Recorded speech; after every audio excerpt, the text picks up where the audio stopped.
দর্শক, ঈদ যাত্রায় মহাসড়কের পরিস্থিতি জানাতে সিরাজগঞ্জ থেকে সরাসরি যোগ দিচ্ছেন সহকর্মী শুভ কুমার ঘোষ।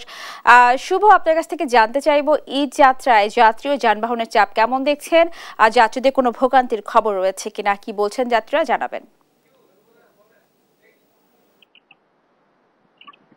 স্নেহা, সিরাজগঞ্জের মহাসড়কে কিন্তু সময়ের সঙ্গে সঙ্গে যানবাহন বাড়ছে।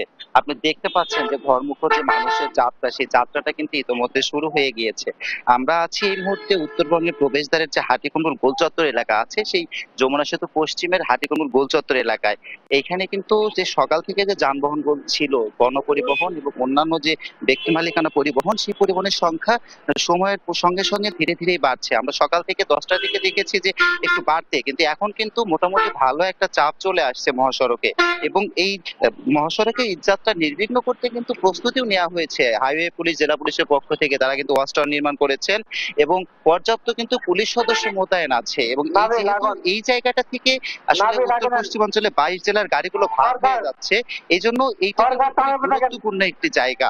এই জায়গাতেও কিন্তু পুলিশ একটু আলাদা নজর দিয়েছে এবং হাইওয়ে পুলিশ কিন্তু হাইওয়ে পুলিশের কয়েকটি টিম এখানে সর্বদা কাজ করে যাচ্ছে। পাশাপাশি পেট্রোলিং টিম, মোবাইল টিম সহ বিভিন্ন ধরনের টিম কিন্তু তারা আছে এখানে। এবং আরেকটি বিষয় জানিয়ে রাখতে চাই যে ঢাকা বগুড়া মহাসড়ক যেটি আছে, সেই ঢাকা বগুড়া মহাসড়কের চান্দাইকোনা যে এলাকাটা আছে, সেই চান্দাইকোনায় কিন্তু আজকে জেলার বড় একটি পশু হাটের মধ্যে সেই চান্দাইকোনা পশুর হাট। এবং আজকে কিন্তু সেই হাটটা, পশুর হাট, যেহেতু কোরবানির পশুর হাট, ওই জায়গাটাতে কিন্তু একটু গাড়ির চাপগুলো গিয়ে কখনো একটু ধীর গতি তৈরি হচ্ছে বলে যারা আসছেন তারা কিন্তু বলছেন। কিন্তু সেটা কোনো যানজট না, তারা বলছেন যে স্বাভাবিক যে যাত্রা, সেই জায়গাটা থেকে গাড়িগুলো মাঝামাঝি একটু দাঁড়িয়ে যাচ্ছে। আমরা একটু সার্বিক বিষয়গুলো নিয়ে কথা বলবো এখানে দায়িত্বরত সার্জেন্ট ইমরুল কায়েসের সঙ্গে। ইমরুল কায়েস, ঈদ যাত্রায় এখন পর্যন্ত গাড়ির চাপ কেমন আছে এবং চান্দাইকোনা এলাকায় মহাসড়ক কি অবস্থায় আছে এখন?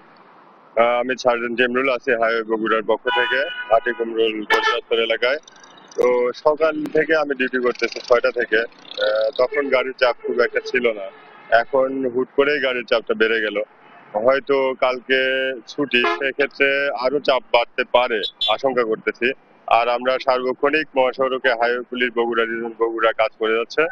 আর আমাদের পুলিশ সুপার মহোদয়ের পক্ষ থেকে আমরা স্পেশালি কাজ করতেছি। আর চান্দাইকোনা গরুর হাট, ওইখানে ঐতিহ্যবাহী গরুর হাট, বড় হাট, সেক্ষেত্রে ওইখানে যানজটের সৃষ্টি হতে পারে, আশঙ্কা আছে। কিন্তু আমাদের হাইওয়ে পুলিশ আছে ওইখানে, হাটিকুমরুল থানার ওসি স্যার আছে, প্লাস এখানে সার্কেল স্যার যে উনিও আছে ওইখানে। তো সবাই মিলে আমরা যানজট নিরসনে কাজ করে যাচ্ছি। ধন্যবাদ আপনাকে। ওনারা কিন্তু বলছিলেন যে চান্দাইকোনা এলাকায় একটু ঝুঁকিপূর্ণ, যেহেতু পশুর হাট আছে, তবে তারা সেই পরিস্থিতিগুলো নিয়ন্ত্রণে সার্বিক চেষ্টা করে যাচ্ছেন যেন ঈদযাত্রাটা নির্বিঘ্ন থাকে। স্নেহা।